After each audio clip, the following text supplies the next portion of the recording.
Hello everyone. कुछ ऐसे factors होते हैं अपनी प्रिपरेशन जर्नी में जो हमें काफ़ी ज़्यादा मोटिवेट करते हैं और उसमें एक पार्ट होता है दोस्तों सैलरी का, कि सर इस एग्ज़ाम को क्रैक करने के बाद में पैसा कितना मिलने वाला है। तो आज दोस्तों उसी पर हम लोग बात करने वाले हैं कि आपकी इन हैंड सैलरी कितनी रहने वाली है, अप्रॉक्सीमेटली आपका सिटी से कितना बनने वाला है, और उसके अलावा भी कि करियर ग्रोथ किस तरह से रहती है इस एग्जामिनेशन को क्रैक करने के बाद में। क्योंकि देखिए जब आईबीपीएस एसओ को आप क्रैक करेंगे तो स्केल 1 पर आपको रिक्रूट किया जाएगा, है ना। लेकिन वहीं पर कहानी खत्म नहीं होती दोस्तों, उसके आगे का ग्रोथ हमें किस तरह से लेके चलना है, उसके लिए कौन कौन से सर्टिफिकेशन कोर्स होते हैं जो हमें करना चाहिए, है ना, और कौन कौन से एग्जाम अपन दे के अपने प्रमोशंस ले सकते हैं, किस तरह से हम सैलरी को इंक्रीज कर सकते हैं। तो सारे की सारी चीज़ें हम लोग आज के इस वीडियो में देखने वाले हैं। लेकिन फिर भी इसके बाद भी अगर आपके किसी तरह के कोई डाउट्स या फिर क्वेरी बनते हैं तो कमेंट बॉक्स में ज़रूर से बताइएगा। तो बिना किसी देरी के शुरुआत करते हैं। दोस्तों सबसे पहली चीज़ तो अगर आप में से कोई भी बच्चे ऐसे हैं जो किसी भी एग्जाम की टारगेट कर रहे हैं और पहली बार इस चैनल पर जुड़े हुए हैं तो चैनल को सब्सक्राइब जरूर कर लें, साथ साथ ही बेल आइकन पर जरूर क्लिक कर लीजिएगा ताकि जो भी कोई अपकमिंग क्लासेस हो, वीडियोस हो, उनके नोटिफिकेशन आपको मिलते रहेंगे। दोस्तों अगर आपने अभी तक अड्डा 24/7 के हमारे एप्लीकेशन ऐप को डाउनलोड नहीं करा है तो वो जरूर कर लेना यार, क्योंकि इस पर काफ़ी सारा कंटेंट आपको फ्री मिलता है ना। Free PDF, daily free quizzes, daily current affairs, job alerts, all India mock test, ये सारा का सारा जो डेटा है वो आपको यहाँ पर फ्री मिलता है जो आपकी प्रिपरेशन को एक नेक्स्ट लेवल पर लेके जाएगा। ओके, चलिए। सो एक और इम्पोर्टेंट चीज़ आप सभी लोगों के लिए कि आप सभी को पता है कि अड्डा 24/7 का जो रेगुलेटरी बॉडीज इन एसओ का अपना चैनल है ना, ये 3 लाख क्रॉस कर चुका है बेसिकली, ठीक है। सो उसी पर अड्डा 24/7 ने हमारे जो एक स्पेशल पैकेज है बैंक महापेक प्लस, ये जो बैंक महापेक प्लस है दोस्तों ये मल्टीपल एग्जाम्स को कवर करता है, राइट। इसके अंदर आपको banking, regulatory bodies, insurance sector सभी की एग्जाम्स की प्रिपरेशन आपको कराई जाती है ना। इसमें वीडियो कोर्सेस, लाइव क्लास, हर चीज़ आपको प्रोवाइड की जाती है। तो इस पर आपको स्पेशल ऑफर प्रोवाइड किया जा रहा है फिलहाल में, ये 4299 के अंदर मिल जाएगा। उसके साथ साथ ही आपको 3x वैलिडिटी यहाँ पर प्रोवाइड की जाएगी अगर आप लोगों ने इस रेफरल कोड का यूज़ करके इसे परचेस किया। तो सिंपल सा रेफरल कोड है Y710, इसे यूज़ करके आप इसमें इनरोल कर सकते हैं और अपनी प्रिपरेशन की जर्नी स्टार्ट कर सकते हैं। दोस्तों आज की कहानी शुरू करते हैं। देखिए अगर हम लोग बात कर लें आईबीपीएस एसओ की, राइट, तो एक तो ये जनरल बैंकिंग एग्जामिनेशन नहीं है, ये स्पेशलिस्ट ऑफिसर का एक रिक्रूटमेंट है जिसमें जिस किसी स्ट्रीम में आपने अपना ग्रेजुएशन कंप्लीट किया है, कम से कम 4 साल की डिग्री यहाँ पर रिक्वायर्ड होती है, ठीक है। उसी फील्ड में आप लोग को काम करना है, ठीक है। और आप सभी को ये भी पता होना चाहिए कि हमारा एग्जामिनेशन कब लगा हुआ है। तो दोस्तों आपके प्रीलिम्स का एग्जामिनेशन 29 अगस्त को लगा हुआ है भाई। सभी का जिस किसी स्ट्रीम से बिलोंग करते हैं आपका एग्जाम टेंटेटिव जो है वो 29 अगस्त को फेज 1 का एग्जामिनेशन है। तो ये डेट अपने दिमाग में बैठा के रखो क्योंकि अब हमारे पास ना गिनती के दिन बचे हैं, है ना। और 1 नवंबर, 1 नवंबर को आपका क्या है, मेंस का एग्जामिनेशन है। क्लियर। अब दोस्तों अगर बात की जाए तो यहाँ पर आपको अलग अलग स्ट्रीम्स पर बेसिकली रिक्रूट करा जाता है ना। और यहाँ पर देखिए जैसे एक एडवांटेज हमारे लिए ये होता है कि इस एग्जामिनेशन में थोड़ा सा कंपटीशन कम होता है क्योंकि यहाँ पर स्पेसिफिक स्ट्रीम के लिए आप लोग अप्लाई करेंगे, है ना। जैसे अगर हम बात कर ले आईटी ऑफिसर्स की, तो आईटी ऑफिसर्स में वो बच्चे अप्लाई करेंगे जो आईटी से ग्रेजुएट होंगे, है ना। फिर एग्रीकल्चर फील्ड ऑफिसर जिन्होंने एग्रीकल्चर के अंदर 4 साल का कोई ना कोई कोर्स कर रखा होगा जो उसमें स्पेसिफिक स्ट्रीम्स लिखी हुई है। उसके अलावा राजभाषा अधिकारी और law officer, HR and personal officer in marketing officers. तो इन अलग अलग स्ट्रीम्स पर आप लोगों को क्या करा जाता है दोस्तों, यहाँ पर रिक्रूट किया जाता है, ठीक है। जो जिस फील्ड में आप एक्सपर्ट हैं उसी में आपको रिक्रूट करा जाएगा, उसी में आपको काम करना है।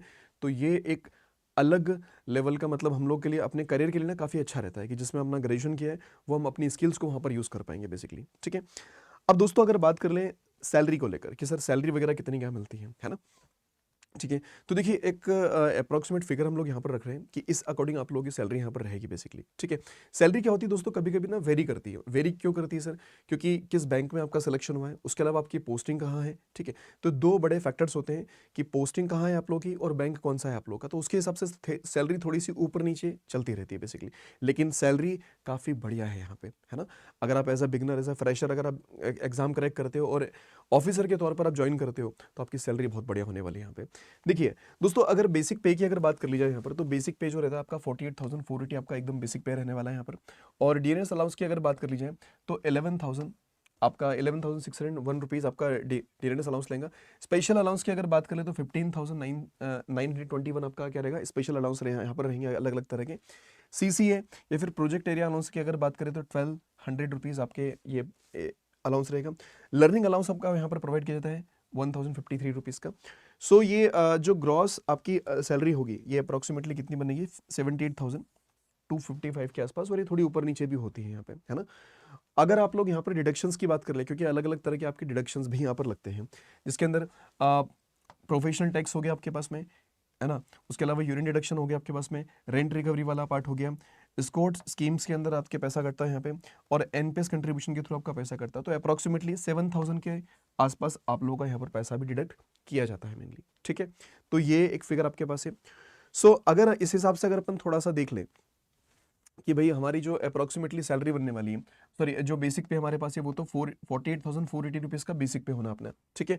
और ये अलग अलग तरह के अपन अलाउंसेस वगैरह अगर इसमें एड ऑन वगैरह कर दें, है ना, और डिडक्शंस भी अगर अपन हटा दें, तो दोस्तों एरिया और आपकी जो मतलब बैंक है उसके हिसाब से आपकी जो अप्रॉक्सीमेट सैलरी यहाँ पर बनती है ना, मतलब जिसको आप इन हैंड सैलरी बोल सकते हो, कि इन हैंड सैलरी जो है आप लोगों की दोस्तों वो 65,000 से लेके 79,000 की रेंज में बनती है। ये रेंज है, एक तरह से इस रेंज में आप लोगों की ये सैलरी होना चाहिए, ठीक है। क्लियर। ये एक्चुअली ये थोड़ा सा डेटा है ना यहाँ पर, हमें लग रहा है कि ये थोड़ा सा ज़्यादा लिख दिया इन्होंने। इट शुड बी 75, है ना, 79 नहीं, इट शुड बी 75, क्योंकि डिडक्शंस के बाद ये जो डेटा आपके पास बनना चाहिए वो 75 की रेंज में अप्रॉक्सीमेटली बनना चाहिए, है ना? ठीक है। अलग अलग बैंक्स के हिसाब से भी अगर देखेंगे तो वैसे 71 के हिसाब से था वो डेटा, ठीक है। तो लेकिन अलग अलग बैंक के हिसाब से ना 75 की रेंज तक आप लोगों की सैलरी जाती है ये, ठीक है। और दोस्तों अगर देखा जाए कि अप्रॉक्सीमेटली एनुअल सीटीसी जो बनता है आप लोगों का, है ना, वो अराउंड 13 से 14 लाख के आसपास का होता है, जो कि एक अच्छा खासा अमाउंट होता है, ठीक है। एक बहुत अच्छी सैलरी है। अगर आप अभी मतलब जैसे ग्रेजुएशन आप लोगों ने कर रखा है, राइट, और ग्रेजुएशन करने के 1 साल या फिर 2 साल के बाद अगर आप लोग स्पेशलिस्ट ऑफिसर बन जाते हो, तो एक अलग लेवल पर आप लोगों की सैलरी भी रहेगी और लाइफस्टाइल भी उस तरह से फिर आप लोग अपनी जी पाओगे बेसिकली, है ना। तो ये एक बेसिक सा फिगर आपके पास है दोस्तों। ये अलग अलग तरह के अलाउंसेस है यहाँ पर, कुछ और जो यहाँ पर मतलब मेंशन नहीं कर रखे थे उसके अंदर, है ना। तो ये अलाउंसेस इसमें रहेंगे सारे के सारे। हाउस रेंट अलाउंस हो गया, सिटी कंपनी अलाउंस हो गया, स्पेशल अलाउंस हो गया, कन्वीनियंस अलाउंस हो गया, डियरेंस अलाउंस हो गया, लीव ट्रेवल अलाउंस हो गया आपके पास में, मेडिकल अलाउंस भी यहाँ पर प्रोवाइड किया जाता है, इंटरटेनमेंट अलाउंस हो गए, न्यूज़पेपर अलाउंस हो गया, लीज अलाउंस हो गया, नेशनल पेंशन सिस्टम हम देख चुके हैं, लर्निंग अलाउंसेस। तो ये सारे के सारे जो है अलाउंसेस आपको यहाँ पर प्रोवाइड किए जाते हैं, ठीक है। चलिए, तो सैलरी को लेकर बात खत्म। अब आगे बात आती है हमारे पास में कि प्रमोशन पॉलिसीज किस तरह से यहाँ पर रहती है हमारे पास में, है ना। तो देखिए जब आप लोग स्केल 1 पर रिक्रूट करे जाते हैं तो आपके लिए ना कई सारे अलग अलग तरह के ट्रेनिंग प्रोग्राम्स भी कंडक्ट किए जाते हैं, ताकि आपकी स्किल्स को और बेहतर बनाया जा सके, है ना, और आप अपनी परफॉर्मेंस बेहतर तरीके से बैंक्स के काम में कर पाओ बेसिकली, ठीक है। तो यहाँ पर कुछ कुछ पार्ट्स है दोस्तों, कि जैसे आप लोग जब सिलेक्शन होता है आप लोगों का, ठीक है, तो स्केल 1 पर आप लोगों को बेसिकली यहाँ पर रिक्रूट करा जाएगा, और फिर आप लोगों को क्या होता है कि आप ट्रेनिंग वर्कशॉप्स आपके लिए कंडक्ट करी जाएगी बेसिकली यहाँ पर, है ना, जो कि आपकी स्किल्स को और आपकी एक्सपर्टाइज को थोड़ा सा और बेहतर कर सके, आपके थोड़ा सा और पॉलिश करे किया जा सके उनको, ठीक है। सो दोस्तों ये जो प्रोग्राम रहता है ना, ध्यान रखिएगा कि आपके करियर के लिए बहुत इंपॉर्टेंट है ना, ये बहुत इंपॉर्टेंट रहता है आपके करियर के लिए, राइट। क्योंकि जो आगे मतलब आप लोगों के मतलब जो प्रमोशंस वगैरह भी है ना, वो मेरिट एंड परफॉर्मेंस की बेस पर बनती है। देखिए यहाँ पर क्या होता है कि इंटरनल एग्जामिनेशंस भी होते हैं, आपको प्रमोट करने के लिए इंटरनल एग्जामिनेशंस भी कंडक्ट किए जाते हैं, आपकी परफॉर्मेंस देखी जाती है, आपका ट्रैक रिकॉर्ड चेक करा जाता है कि किस तरह की आपकी परफॉर्मेंस रही है थ्रू आउट द ईयर्स, है ना। तो इसलिए आपको ना बेहतर करना ज़रूरी है, नई नई चीज़ों को सीखना ज़रूरी है, अपने आप को अपडेट रखना ज़रूरी होता है। जो भी नई मतलब स्किल्स आपको सीखने की रिक्वायरमेंट वहाँ पर पड़ रही है तो उसको सीखो, उस पर काम करो, और फिर आपका प्रमोशन आगे हो सकता है मेनली, है ना। प्रमोशंस के लिए और भी कई सारे फैक्टर्स हैं जो इंपॉर्टेंट है, उनको भी हम लोग देखेंगे। तो देखिए जैसे आप लोग जब आप लोग यहाँ पर रिक्रूट करे जाएंगे तो ये इस तरह का कुछ सिनेरियो रहेगा आप लोगों का, ठीक है, कि junior management officer assistant manager के तौर पर आप लोग यहाँ पर रिक्रूट करे जाएंगे स्केल 1 पर। फिर आप लोग देखेंगे तो जूनियर मैनेजमेंट ग्रेड स्केल 2 हो गया आपके पास में, फिर मिडिल मैनेजमेंट ग्रेड स्केल जो 3 हो गया हमारे पास में, ठीक है, स्केल 3 पर। फिर चीफ मैनेजर की पोस्टिंग है, फिर असिस्टेंट जनरल मैनेजर है, डेप्यूटी जनरल मैनेजर है एंड जनरल मैनेजर है। तो इस तरह का आपका पूरा का पूरा एक स्ट्रक्चर रहता है बेसिकली, ठीक है। जो दोस्तों यहाँ पर जो बात कर ले कि कुछ कुछ जो मतलब की बेनिफिट्स होते हैं हमारे पास में, मेरिट बेस्ड ग्रोथ आप लोगों की होती है ना, कंटिन्यूस लर्निंग हमारे लिए बहुत ज़्यादा ज़रूरी होती है, ठीक है।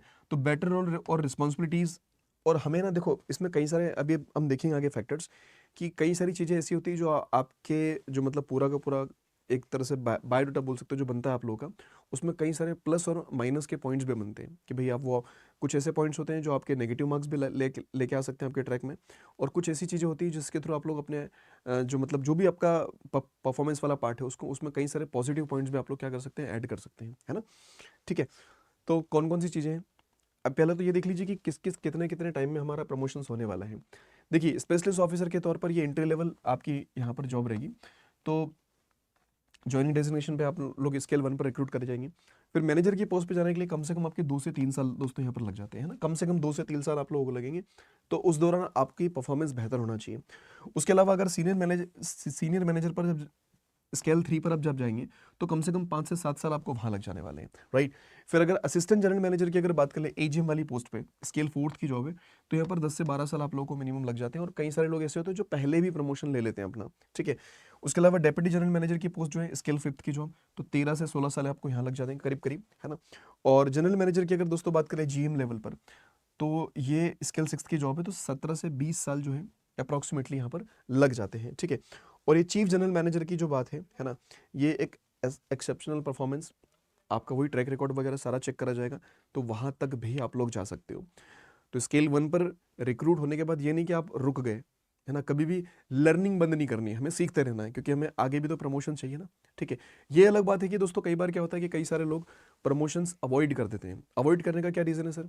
अवॉइड वो इसलिए कर देते हैं क्योंकि एक जगह जब वो सेटल हो जाते हैं ना, देखो जब तक आप लोग सिंगल रहोगे तब तक तो कहीं पर भी प्रमोशन लो कोई प्रॉब्लम नहीं है। लेकिन जब फैमिली बन जाती है ना, शादी वगैरह हो जाती है, तो एक जगह हम जब स्टेबल हो जाते हैं तो बहुत सारे लोग फिर प्रमोशन नहीं लेते। उनको लगता है कि चलो ठीक है यार, थोड़ा बहुत प्रमोशन मतलब थोड़ा पैसा इंक्रीज होगा, और इंक्रीज होने पर उनको सारी की सारी चीज़ें फिर मतलब शिफ्ट करनी पड़ेगी नए शहर में, वापस नई शुरुआत, वो सब चीज़ें। तो बहुत सारे लोग ऐसे भी होते हैं जो प्रमोशंस अवॉइड भी कर जाते हैं, लेकिन आपको अभी नहीं करना है, ठीक है। आपको कोशिश करनी है कि मुझे आगे तक और बढ़ना है बेसिकली, ठीक है। अब दोस्तों कई सारे इसमें फैक्टर्स हैं जो आपकी करियर ग्रोथ के लिए ज़रूरी हैं, बहुत सारे फैक्टर्स हैं, है ना। अपन आगे और चीज़ें देखेंगे कौन कौन से सर्टिफिकेट्स आपके लिए रिक्वायर्ड होंगे। तो देखिए सबसे पहले तो ये चीज़ें हैं कि भाई जो मतलब पॉजिटिव फैक्टर्स की अगर बात कर ले, तो कंसिस्टेंस कंसिस्टेंट गुड अप्रेजल्स, है ना, मतलब आपका ट्रैक रिकॉर्ड सही रहना चाहिए बेसिकली, तो है ना। क्लियरिंग इंटरनल एग्जामिनेशंस, उसके अलावा सर्टिफिकेशन से लाइक जैब कैब वाले, उसके अलावा लीडरशिप एंड कम्युनिकेशन स्किल्स, ये बहुत ज़रूरी होती है ना। लीडरशिप चेक करी जाएगी, देखी जाएगी, वो दिख जाता है ना आपके अंदर कम्युनिकेशन स्किल्स वगैरह किस तरह की, कि भाई इस बंदे को प्रमोट किया जाए या फिर ना किया जाए, है ना। वो चीज़ भी यहाँ पर है ना। और विलिंगनेस टू रिलोकेट, मतलब अगर प्रमोशंस करा जाएगा तो भाई सीधी बात है कि आपका जब प्रमोशंस किया जाएगा तो सेम जगह पर नहीं करा जाता कभी भी, है ना। क्योंकि आप वहीं पर जूनियर में लेवल पर काम किया है, वहीं पर आप सीनियर लेवल पर काम करोगे तो वो नहीं होता है फिर। तो इसलिए आपको क्या करा जाता है, एक नई जगह पर रिक्रूट करा जाता है बेसिकली, ठीक है। मतलब प्रमोट कर दिया जाता है एक तरह से, नई जगह पर रिलोकेट कर दिया जाता है, वही ट्रांसफर वाला पार्ट। नेगेटिव पॉइंट्स दोस्तों, नेगेटिव फैक्टर्स क्या क्या है बेसिकली? एक तो पुअर अप्लेजन रेटिंग, उसके अलावा डिसिप्लिनरी इश्यूज कभी कभी जो ले लिए जाते हैं, पुअर एग्जाम परफॉर्मेंस, है ना, lack of initiatives and limited flexibility, मतलब जो रिजिड होते हैं कि नहीं मेरे को तो कहीं जाना ही नहीं, यहाँ से वहाँ नहीं जाना। तो इस तरह के ये सारे के सारे नेगेटिव फैक्टर्स हैं जो आपके प्रमोशन को बेसिकली रोक सकते हैं, है ना। अब दोस्तों कुछ सर्टिफिकेट्स हैं जो आप लोग कर सकते हो मेनली, जिसमें सबसे पहले आता है जैब वाला, है ना, junior associate of Indian institute of bankers. ये सर्टिफिकेट आप कर सकते हो जो जो आपके प्रमोशंस और साथ साथ ही सैलरी हाइक में आपकी मदद करता है। कैब का सर्टिफिकेट दोस्तों होता है ना, सर्टिफाइड एसोसिएट वाला। उसके अलावा डोमेन स्पेसिफिक सर्टिफिकेट्स की अगर बात करें, जैसे आईटी के लिए अगर बात करें तो थोड़े से और देखेंगे सर्टिफिकेट्स। फिलहाल में सिस्को AWS हो गया, साइबर सिक्योरिटी वाला पार्ट हो गया। एचआर के लिए अगर बात करें दोस्तों तो SHRM, HR एनालिटिक्स में वाला पार्ट हो गया। एंड मार्केटिंग के लिए अगर बात कर ले तो गूगल, फेसबुक सर्टिफिकेशंस हो गए आपके पास में। लॉ ऑफिसर की अगर बात कर ले तो IPR हो गया, बैंकिंग लॉ स्पेशलाइजेशंस। तो ये सारे के सारे क्या है, कुछ सर्टिफिकेट्स हैं जो अगर आप कर लेंगे तो आपके प्रमोशन के चांसेस और भी मैक्सिमाइज हो जाते हैं यहाँ पे, है ना। और साथ साथ ही ये दो सर्टिफिकेट्स दोस्तों आपको करना ही चाहिए, क्योंकि ये सैलरी हाइक के लिए इंपॉर्टेंट है, सैलरी हाइक के लिए बहुत ज़रूरी है आप लोगों के लिए, है ना। ठीक है, यहाँ पर अगर थोड़े से अलग अलग स्ट्रीम्स के सामने अलग अलग स्ट्रीम के लिए हमने यहाँ पर रखे हैं। जैसे अगर आप IT स्ट्रीम से बिलोंग करते हैं, अगर IT वाले बच्चे हैं, है ना, तो आपके पास ना ये सर्टिफिकेट्स अगर होंगे तो काफ़ी ज़्यादा हेल्प मिलती है आपको। जैसे एक है international information system security certification, है ना, CISSP। उसके अलावा IS ACA का, जिसमें आपका सिस है और सिज्म वाला पार्ट हो गया। CAH का हो गया, है ना। उसके अलावा क्लाउड सर्टिफिकेशंस वाला पार्ट हो गया, डेटा एनालिटिक्स वाला पार्ट हो गया, सिक्योरिटी एंड डिजिटल बैंकिंग वाला पार्ट हो गया। तो ये सर्टिफिकेट्स अगर आप कर लेंगे तो बेहतर होगा। AFO की अगर बात कर ले, एग्रीकल्चरल फील्ड ऑफिसर वाले की, तो एग्री बिजनेस मैनेजमेंट डिप्लोमा होता है एक, है ना। उसके अलावा रूरल डेवलपमेंट सर्टिफिकेशंस होता है, माइक्रो फाइनेंस सर्टिफिकेशंस होता है दोस्तों, फाइनेंशियल इंक्लूजन कोर्सेज होते हैं, नाबार्ड रिलेटेड ट्रेनिंग प्रोग्राम्स होते हैं, तो ये आपके लिए रहेंगे। उसके अलावा अगर लॉ ऑफिसर की अगर बात कर ले तो जैसे banking and finance law certifications, diploma in banking laws and IBBI है ना, insolvency, bankruptcy, boards of India certification. उसके अलावा राजभाषा अधिकारी की अगर बात कर ले तो ट्रांसलेशन सर्टिफिकेशन हो गया, हिंदी टाइपिंग सर्टिफिकेशन हो गया, उसके अलावा ऑफिशियल लैंग्वेज इंप्लीमेंटेशन कोर्स हो गया। तो ये आप लोग कर सकते हैं, है ना। उसके साथ साथ और अगर बात कर ले HR एंड पर्सनल ऑफिसर की, तो HR एनालिटिक्स सर्टिफिकेट हो गया, उसके अलावा लेबर लॉ सर्टिफिकेट हो गया, इंडस्ट्रियल रिलेशंस कोर्स हो गया। मार्केटिंग ऑफिसर के लिए दोस्तों डिजिटल मार्केटिंग सर्टिफिकेशन से, निज्म सर्टिफिकेशन से एंड क्रेडिट अप्रेजल कोर्सेस हो गए। तो ये सारे के सारे सर्टिफिकेशन है जो अगर आप कर लेंगे तो आपके प्रमोशंस में ये आपकी हेल्प करेंगे बेसिकली, ठीक है। चलिए देखिए, अगर आप लोग अगर ध्यान रखें कुछ पार्ट्स का कि जैसे फास्ट प्रमोशंस अगर चाहिए, है ना, तो जैसे सबसे इंपॉर्टेंट तो ये जैब और कैब वाले सर्टिफिकेशंस दोस्तों। जैब को इन दोनों के एग्जाम्स होते हैं, आपको पेपर लिखना पड़ता है, पेपर क्रैक करना पड़ता है और कर भी लोगे आराम से, है ना। जो अड्डा 24/7 का पर ही एक हमारा ऑफिसर्स चैनल करके एक अड्डा ऑफिसर्स का एक चैनल है बेसिकली, जहाँ पर इन सर्टिफिकेशन के लिए प्रिपरेशन कराई जाती है आप लोगों की, इनके एग्जाम्स को क्वालिफाई करवाया जाता है बेसिकली, है ना। तो ये कर सकते हैं आप लोग, ठीक है। तो देखो इसमें क्या होता है कि आपकी एक तो यार नॉलेज बढ़ता है आपका काफ़ी ज़्यादा, है ना।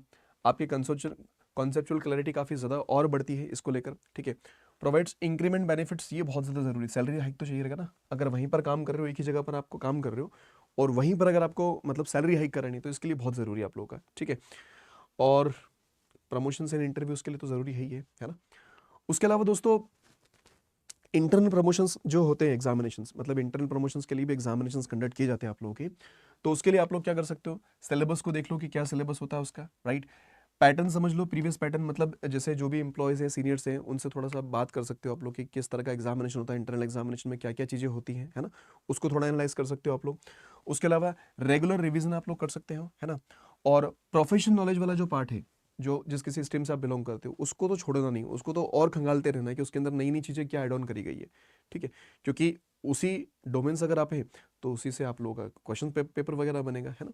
तो ये ध्यान रखिएगा, ये आप कर सकते हो।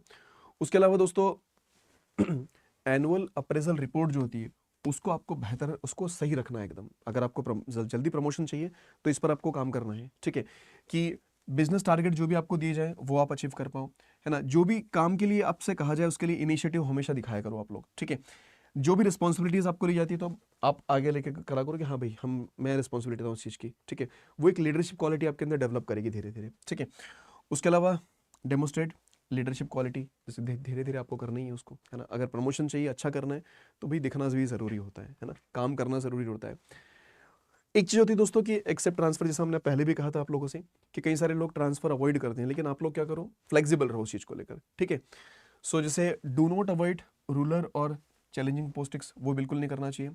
Tough branches build strong experience, है ना। जैसे कई सारे लोग होते हैं किसी किसी ब्रांच में उनका मन नहीं करता कि यार वहाँ तो मेरी पोस्टिंग नहीं होना चाहिए, वहाँ तो मैं बिल्कुल नहीं जाऊँगा, है ना। तो ऐसा नहीं करना अपने को, ठीक है। उसके अलावा मैनेजमेंट प्रेफरेंस एडेप्टेबल ऑफिसर्स, सीधी बात है, जो मतलब जल्दी मतलब एक्सेप्ट कर लेते हैं कि ठीक है हम मैं जाने के लिए तैयार हूँ, मैं ये करने के लिए रेडी हूँ, तो वो सभी को पसंद आते हैं मेनली, है ना। ठीक है, तो इसके लिए ध्यान रखिएगा। अगर आप यंग एज में हैं तो भाई बिल्कुल आप लोग को ये एक्सेप्ट कर लेना चाहिए ट्रांसफ़र वाला, ठीक है।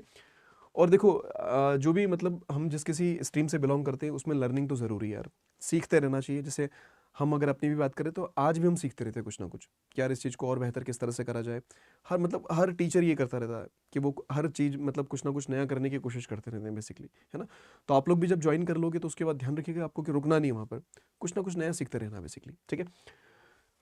सो दोस्तों एसओ में यार जॉब सिक्योरिटी तो है, जब आप स्पेशलिस्ट ऑफिसर बन जाओगे तो जॉब सिक्योरिटी है, सैलरी काफ़ी बढ़िया है, अलग अलग तरह के पर्क्स अलाउंसेस आपको बता दिए। उसके अलावा आगे के प्रमोशन किस तरह से ले सकते हैं वो सारी की सारी चीज़ें हम लोगों ने डिस्कस कर ली है, राइट। वर्क लाइफ बैलेंस काफ़ी बढ़िया है यहाँ पर, ठीक है। मतलब इतना ज़्यादा बहुत ज़्यादा प्रेशर नहीं होता है इसमें, क्योंकि ये रेगुलर बैंकिंग जॉब नहीं है ना, स्पेशलिस्ट वाला जॉब है। तो यहाँ पर बहुत ज़्यादा प्रेशर आपको नहीं हैंडल करना पड़ेगा, ठीक है। तो एक अच्छी वर्क लाइफ बैलेंस आपका यहाँ पर हो सकता है बेसिकली, ठीक है।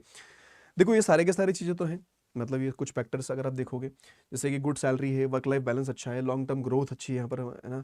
और जिस स्ट्रीम से हमने अपना मतलब जो ग्रेजुएशन कंप्लीट किया उसी में अपन काम करने वाले हैं बेसिकली, तो ये काफ़ी ज़्यादा अच्छा रहता है। तो एक अच्छी जॉब है, सब कुछ अच्छा है, लेकिन भैया बिना पढ़ाई करे काम नहीं चलने वाला, है ना। सारी चीज़ें अच्छी अच्छी, लेकिन एक चीज़ ये भी तो है कि हमें पढ़ाई करनी है, और पढ़ाई कैसे करनी है वैसी, कंसिस्टेंसी के साथ में। एक साल नहीं कि एक दिन पढ़ा 2 दिन छोड़ दिया, फिर 2 दिन पढ़े 3 दिन छोड़ दिया, नहीं। कंसिस्टेंट होकर आपको प्रिपरेशन करनी है अपनी। समय अब बहुत ज़्यादा नहीं बचा है, क्लियर है? क्योंकि देखिए मई तो गया एक तरह से, जून जुलाई, जून जुलाई और अगस्त, ठीक है। अगस्त में तो ये मान के चलो यार कि वो तो सिर्फ मतलब प्रैक्टिस वाला टाइम होना चाहिए अपने पास, ठीक है। तो 2 महीने सफिशिएंट हमारे पास है, 2 ढाई महीने, इसमें अपने को सिलेबस कंप्लीट करना अपना और अपनी पढ़ाई पर काम करना अच्छे से, ठीक है। तो या तो आप लोग सेल्फ स्टडी के थ्रू कर लो, या फिर आप लोग हमारे साथ जुड़ सकते हो, ठीक है।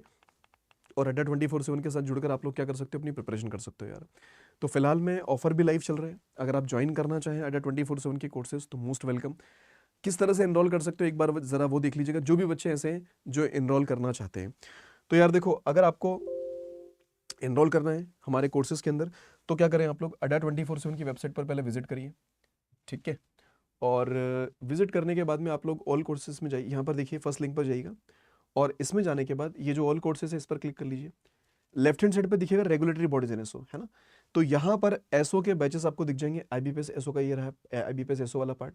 तो बैचेस मतलब आज जो थी ये आज हमारी पहली क्लास ही थी, उसके अंदर देखा जाए तो फर्स्ट क्लास थी क्वांट की, राइट। तो ये जो बैचेस है आप लोग के, आप इसको व्यू ऑल भी कर देंगे यहाँ पे, तो सारे के सारे बैचेस आपको दिख जाएंगे, है ना। लॉ ऑफिसर का है, आईटी ऑफिसर का है, एचआर ऑफिसर का है, उसके अलावा मार्केटिंग ऑफिसर का है। तो जिस किसी स्ट्रीम से बिलोंग करते हैं आप, उस स्ट्रीम से, जैसे मान लीजिए आप आईटी से बिलोंग करते हैं तो भैया आप लोग आईटी वाले पार्ट पर जाएंगे इस तरह से, ठीक है। और बाय नाउ पर जाइएगा, यहाँ एक कूपन कोड लगा दीजिएगा दोस्तों, और कूपन कोड क्या होना चाहिए आपका, Y710। देखो भाई लोग, कूपन कोड का थोड़ा ध्यान रखना, Y710, Y710 इसको अप्लाई कर दीजिएगा आप लोग, तो आपको डिस्काउंट मिल जाएगा अच्छा खासा, ठीक है। तो इसकी प्राइसिंग देखो काफ़ी कम हो जाएगी आप लोगों की, है ना। तो रेफरल कोड, कूपन कोड क्या था हमारा, कूपन कोड था दोस्तों Y710। ये कूपन कोड है जिसे यूज़ करके आप मैक्सिमम डिस्काउंट यहाँ पर ले सकते हैं, ठीक है। डिस्काउंट जो है ये आपका 80% का डिस्काउंट हो जाएगा यहाँ पे, ठीक बात। तो ये तो हो गई इंडिविजुअल एसओ के बैचेस लेने की। लेकिन अगर आपको लग रहा है कि सर मुझे सिर्फ एसओ नहीं यार, मुझे तो और भी जो एग्जाम्स आएंगे बैंकिंग के, मुझे वो भी टारगेट करना है ना। तो उसके लिए मैं क्या करूँ, तो फिर एक ऑप्शन ये बन जाता है कि आप बैंक महापेक प्लस में एनरोल कर लीजिए, राइट। क्या करें आप लोग, बैंक महापेक प्लस में एनरोल करें। तो उसमें क्या होगा कि ये बैंक महापेक प्लस का पार्ट है। तो ये बैंक महापेक प्लस अगर आपने ले लिया, मतलब banking, regulatory bodies, insurance sector, सबके बैचेस आपको मिल गए, सबकी टेस्ट सीरीज आपको मिल जाएगी इसमें, है ना। फिलहाल में इसमें 3x वैलिडिटी चल रही है, उसके अलावा 80% का डिस्काउंट। तो आपने कूपन कोड यहाँ पर यूज़ करना है सेम टू सेम Y710, है ना, ऐसे, और अप्लाई कर दीजिएगा। तो आप देखोगे इसकी प्राइसिंग जो है काफ़ी कम हो चुकी है। ये 18 मंथ के लिए दोस्तों आपके लिए आपको मिल जाएगा, ठीक है। 18 मंथ के लिए आपको मिल जाएगा, तो प्राइसिंग जो है इसकी काफ़ी कम हो गई। रेफरल कोड आपको यूज़ करना है क्या, Y710, ये रेफरल कोड रहेगा।